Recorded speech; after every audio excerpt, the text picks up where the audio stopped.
Hola, mi nombre es Marco Aurelio y en este video vamos a estar hablando acerca de todo lo que tiene que ver con el calentamiento, cómo se hace, beneficios y demás. Les recuerdo que el video lo pueden ver en velocidad 1.5 para ahorrarse más tiempo y nada más, iniciamos. Primero, pues, ¿qué es el calentamiento? El calentamiento es una introducción tanto física como psicológica al entrenamiento que vamos a tener. No podemos llegar y entrenar así de la nada sin calentar previamente. Una introducción psicológica, porque esto casi no se dice, pero psicológica en el sentido de que, por ejemplo, a mí en muchas ocasiones me da flojera ir a entrenar, tengo una hueva con la que no puedo, y al llegar empiezo a calentar y tu mente por sí sola se empieza a preparar para el entrenamiento, se empieza a enfocar más, se empieza a concentrar más y deja un poco de lado la flojera que tenías antes, la pereza que tenías de realizar la actividad física. Y una introducción física en el sentido de que pues, nos prepara fisiológicamente para la actividad física.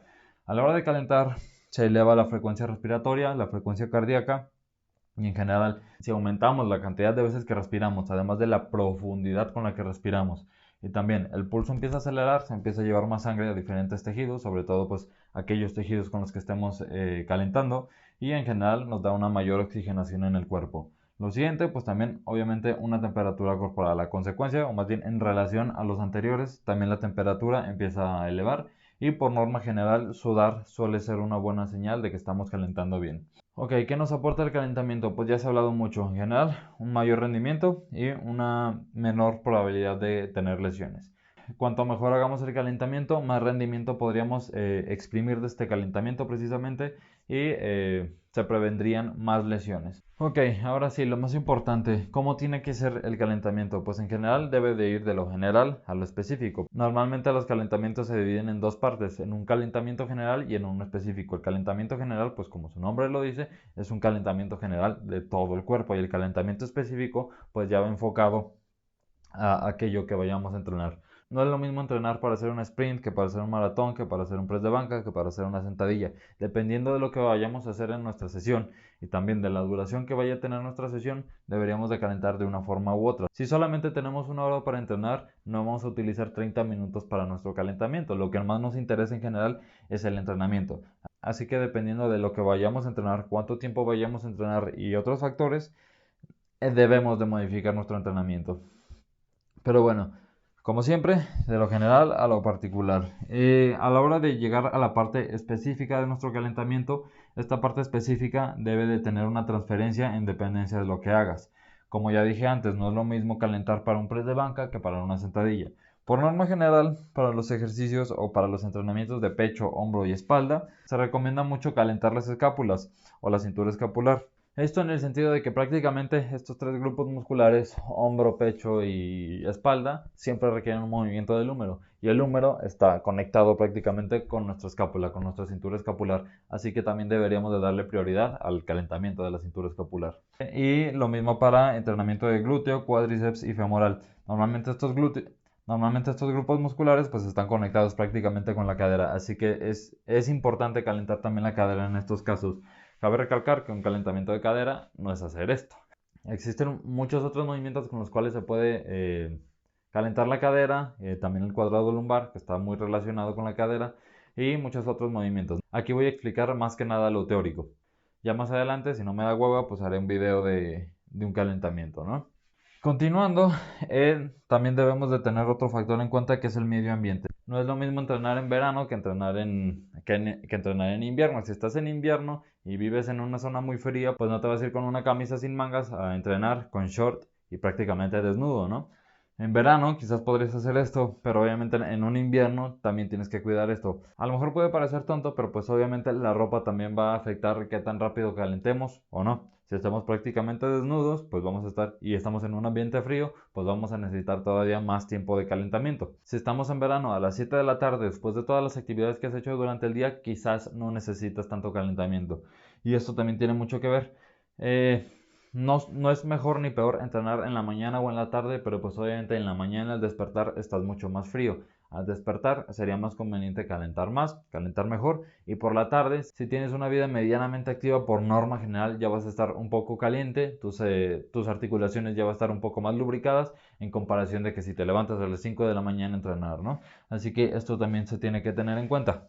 En un ambiente frío, calientas más. En un ambiente caliente, o si ya tienes previa actividad. Si a lo mejor te vas al gimnasio en bicicleta, pues no necesitas ya tanto calentamiento. Sobre todo, pues te podría saltar en todo caso el calentamiento general. Como digo, si te vas en bicicleta al gimnasio y ya llegas un poco sudado, el calentamiento general prácticamente te lo podrías ahorrar. Y pues al contrario de que si te vas en carro o si tu gimnasio está en casa y estás a las 5 de la mañana, pues obviamente tienes que calentar más. Una parte que me faltó mencionar aquí es que aquí en el calentamiento general, a mí, por norma general, me gusta iniciar con movimientos de movilidad articular. Otra cosa que me faltó mencionar es que en los deportes que requieren mucha explosividad, mucha fuerza, mucha velocidad, no se recomiendan los estiramientos estáticos previamente.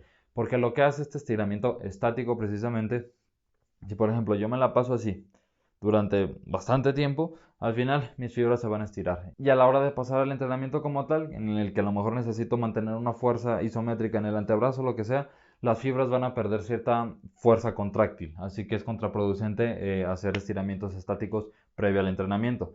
Los estiramientos estáticos son sobre todo contraproducentes si se hacen durante mucho tiempo. Si haces un estiramiento de 10 segundos, probablemente no te va a afectar prácticamente nada en tu entrenamiento, pero aún así yo prefiero prevenir, digamos, y no hacer ningún estiramiento estático previo a una sesión de fuerza, velocidad, explosividad, etcétera, etcétera. Si en tu deporte se necesita flexibilidad, pues obviamente vas a tener que estirar previamente al entrenamiento. Esto, como siempre, todo depende del contexto. Normalmente se prohíbe los estiramientos estáticos, lo he escuchado mucho, en donde prohíben completamente el estiramiento estático antes de la actividad física sin entender el contexto de la persona. Si esta persona, de nuevo, en su deporte necesita cierta flexibilidad, probablemente le beneficie hacer estiramientos estáticos previo a la sesión de entrenamiento. Como digo, por norma general, a mí me gusta iniciar con movimientos de movilidad articular, como simplemente pueden ser giros, flexiones y extensiones a lo largo de las articulaciones para ir lubricando las articulaciones, y ya luego me paso a movimientos más explosivos hasta cierto punto, como puede ser, no es lo mismo calentar de esta manera con movilidad articular que calentar de esta manera. Eh, la segunda opción se recomienda ya cuando estás terminando el calentamiento general. Hacerlo más explosivo, pues obviamente va a requerir más energía y en general te vas a calentar más. Al inicio del calentamiento podrás empezar la movilidad articular con movimientos mucho más lentos y controlados. Ya para el final, y esto lo voy a mencionar antes, si haces los movimientos muy explosivos de movilidad articular, si los haces muy rápido, quizás ya ni siquiera necesites el cardio. El cardio no es necesario en el calentamiento, pero no me quiero adentrar a eso todavía. Ok, lo siguiente y la última parte del calentamiento que está relacionado con la parte específica son las aproximaciones y los ejercicios de pliometría. Cuando vamos a iniciar, y normalmente en los gimnasios se inicia con ejercicios pesados, sentadilla, peso muerto, press de banca, ejercicios multiarticulares muy pesados, no es recomendable que si por ejemplo ese día vas a hacer X repeticiones a X series con 100 kilos en press de banca, no es recomendable que una vez terminado tu calentamiento específico, que a lo mejor calentaste mucho la cintura escapular con ligas y lo que sea, no es recomendable que llegues, te pongas los 100 kilos y empieces con tu serie de press de banca. Lo recomendable en estos casos es hacer series de aproximación. Las series de aproximación, ya hice un video en TikTok, me da pena decir esto, pero síganme en TikTok. Lo recomendable es hacer series de aproximación. Las series de aproximación no buscan una fatiga. Como ya dije antes, en el entrenamiento se busca calentar, obviamente, y esto nos va a dar más rendimiento y menor probabilidad de lesiones. Pero si nos fatigamos en el calentamiento, lo que vamos a hacer es disminuir el rendimiento, y eso es lo que no queremos. En las series de aproximación no se busca fatiga, y en general en el calentamiento no se busca generar ninguna fatiga. En las series de aproximación, por ejemplo, si ese día me toca hacer 100 kilos en press de banca para 8 repeticiones, lo primero que hago, y esto es un ejemplo práctico que yo hago, es iniciar con la pura barra, hacer las 8 repeticiones, que sería el equivalente a las repeticiones que luego tendría que hacer en las series efectivas, solamente que sin el peso de las series efectivas. Primero con la pura barra, 8 repeticiones, luego me acerco al 50% de lo que voy a hacer ese día, o al 25% también se podría hacer si tienes más tiempo y si te gusta hacerlo de esa manera. Pero lo que se podría hacer es aumentar un 25%, disminuir las repeticiones, luego aumentar al 50%, y esto lo hago de forma proporcionalmente inversa. Si yo aumenté un 50% de lo que voy a hacer en la serie efectiva, también le bajo un 50% a las repeticiones que estaba haciendo. Si al inicio inicié con la pura barra haciendo 8 repeticiones, luego me voy a mover a 50 kilos y le voy a hacer 4 repeticiones. Luego me muevo al 75% y hago 2 repeticiones. Ya, aquí ya no me gusta pasar del 75 dependiendo del tiempo. No me gusta pasar del 75 al 100%. A mí me gusta poner una parte intermedia alrededor de un 90% o un 80% de lo que voy a mover en la serie real y hacer una simple repetición. Y ya luego después de eso ya hago las series efectivas. Otra estrategia avanzada puede ser que haces tus series de aproximación e incluso mueves más de lo que vas a hacer en la serie real. Por ejemplo, siguiendo este ejemplo de los 100 kilos, lo que voy a hacer, como ya dije antes, creo que dije 8 repeticiones por 100 kilos. Lo que voy a hacer es a lo mejor hacer una repetición con 110 kilos, con 105 kilos, X cantidad de kilos. Lo importante es que supere al peso real que vamos a mover en la serie. Esto porque a la hora de hacer una contracción muy fuerte y luego pasar a una contracción más débil, es decir, pasar de los 110 kilos a los 100 kilos, va a hacer que psicológicamente, para empezar, psicológicamente nos va a pesar menos la barra, porque pasar de 110 kilos que estábamos haciendo a luego ya bajarle a los 100 kilos que van a ser los reales, va a hacer que a la hora de sacar la barra la sientas más ligera. Y además el músculo se vuelve más eficiente cuando bajamos de esto. Cuando movemos los 110 kilos estamos reclutando más fibras que si movemos los 100 kilos. Así que a la hora de bajar también va a ser más eficiente nuestro músculo a la hora de mover esos 100 kilos, ¿no? Esto también, normalmente las series de aproximación son un poco largas, así que lo que yo recomiendo es un 0%, la pura barra, luego un 25%, luego un 50%, un 75%, quizás un 90%, un 80% por ahí y ya luego iniciar con las series efectivas. Si tienes más tiempo y sobre todo si te vas a mover en cargas muy altas, ahí sí te recomiendo hacer un 110%, digamos, y ya luego bajar al 100% e iniciar con tus series efectivas. Espero haberme dado a entender. Otra alternativa también son las series de pliometría. Eh, Estas me gustan y a la vez que no, porque la pliometría, como digo, son los movimientos más explosivos. Si vas a hacer un press de banca, sería interesante hacer unas lagartijas con palmada o simplemente con levantarnos del suelo de una forma muy explosiva. Esto de nuevo, porque si un movimiento explosivo lo intentamos hacer con la mayor fuerza posible, gran cantidad de nuestras fibras se van a reclutar. Y a la hora de bajar, por ejemplo, a la hora de hacer ya nuestro press de banca, en el que no lo vamos a hacer tan explosivo, nuestro músculo va a ser más eficiente a la hora de aplicar fuerza.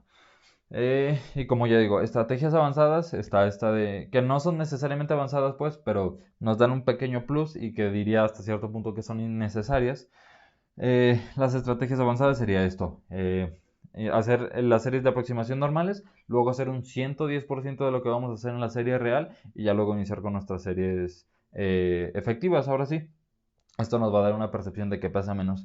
E incluso una estrategia más avanzada todavía es que las personas que, por ejemplo, van a hacer un 1RM en sentadilla, lo que hacen es poner a más del 1RM, pero sin intentar hacer la sentadilla. Me explico. Simplemente suponiendo, vamos a hacer 100 kilos en sentadilla y va a ser nuestro 1RM. Lo que hacemos es poner 110 kilos. Esos 110 kilos ya sabemos que no los vamos a poder mover. Pero de nuevo es una estrategia psicológica. Lo que hacen es simplemente sacar la barra del rack, sentir extremadamente pesada la barra, volverla a dejar y ya luego poner ahora sí el 1RM real que vamos a mover. De nuevo, a la hora de sacarla, estos 100 kilos van a ser mucho menos pesados que los 110 kilos previos. Esto es una estrategia psicológica que es bastante útil. Durante un tiempo la usé y me gustaba mucho, solamente que pues es muy tardado hacer este tipo de cosas. Ok, ya para finalizar en el video, recomiendo mucho el calentamiento de core, sobre todo en ejercicios que requieran una transferencia del tren inferior al tren superior, como puede ser un snatch, una arrancada, un clean and jerk, movimientos en general de halterofilia, pero también es importante para ejercicios en los que se necesita mucho del core. Yo siempre hago un ejercicio de calentamiento previo, simplemente unas planchas dinámicas, simplemente para calentar el core, porque por ejemplo en un press militar se requiere cierta estabilidad en la espalda para poder transferir bien la fuerza para hacer este movimiento. Obviamente en ejercicios como peso muerto, sentadilla, en la que se necesita una contracción isométrica del core, pues sería incluso más interesante hacer este tipo de calentamientos. Incluso en el press de banca no tanto porque está sentado y ya tiene cierta estabilidad, pero también podría ser, sobre todo si vas a hacer leg drive, también sería interesante meter un calentamiento de core. Ahora sí, por último, el cardio, ¿es necesario o no?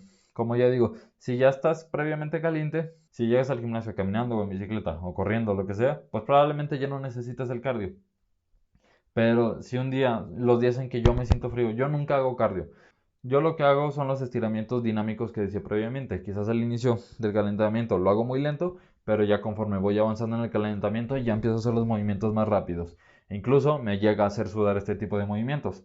Si ya estoy así de caliente, sin albur, no es necesario meter una sesión de cardio.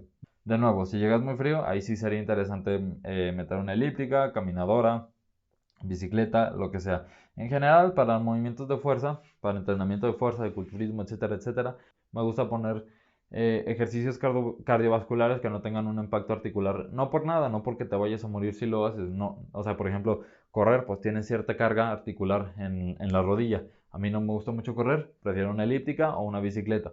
Pero no quiere decir que si a ti te gusta correr, te vaya a pasar algo. Si te gusta correr, hazlo. Al final, lo más importante en el entrenamiento, ya lo he dicho antes, es la adherencia. Haz lo que te gusta y haz lo que te sirva. Y hazlo con cuidado. Eso sería todo por este video. Espero que les haya gustado. Si no, no me importa. Dejen su like, suscríbanse, activen la campanita, síganme en todas mis redes sociales y nada más. Adiós.